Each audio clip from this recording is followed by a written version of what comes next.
ବିରିଗୁଡ଼ା ଠାରୁ ଜଗନ୍ନାଥପୁର ରାସ୍ତା ପାଲଟିଛି ମରଣଜନ୍ତା। ରାସ୍ତା ତିଆରିର 8 ମାସ ନ ହେଉଣୁ ରାସ୍ତାର ଅବସ୍ଥା ବେହାଲ।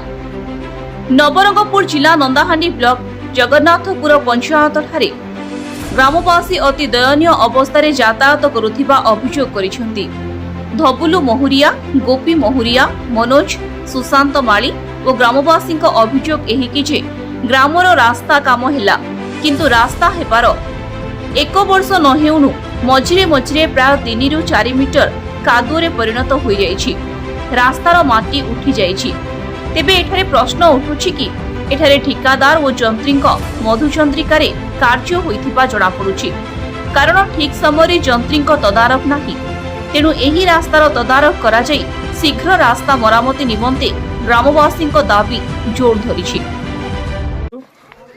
गोपीनाथ मौर्य जगन्नाथपुर। आपण कौन अभियोग अच्छी ये रास्ता तैयार है आज्ञा 6 मास न उल्टी गलानी रास्ता। आज्ञा ड्रेन मिसा ठीक से सफा है नहीं, अधा है अधा रही जाइए। से रास्ता ऊपर पानी चलला, पानी चल रास्ता खराब हो गला। आज्ञा नमस्कार, मु हूँ जगन्नाथपुर सर। मोर ना हूँ धबलू मौर्या। आज्ञा मु जगन्नाथपुर बासिंदा। आपण एई रास्ता विषय रे कौन कहबे? आज्ञा रास्ता तो जो प्रकार है निम्नमान काम देखुं वर्षे भी है नहीं जो प्रकार। आज्ञा ये रास्ता बिरिगुड़ा छक रू धरी जगन्नाथपुर गाँ तो यहाँ किसी नहीं, पूरा बल्दी मारी पूरा छाड़ी जाइए। पिच पकाई आप देखुं निजे माटी कौन बाहर आज्ञा आर परिस्थिति कौन बेसी हेले 8 मास है सर काम है, किंतु ये अवस्था है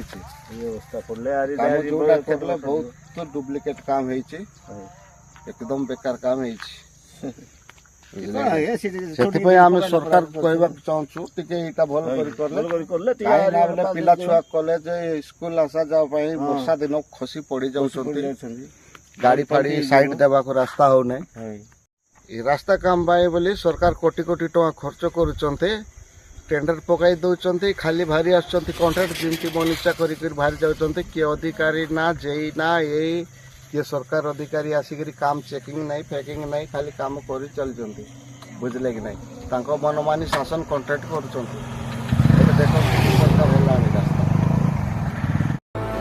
नवरंगपुर जिला नंदाहांडी ब्लॉक रु ब्यूरो हेड कृपानिधि राउतंक रिपोर्ट द कलिंग एक्सप्रेस।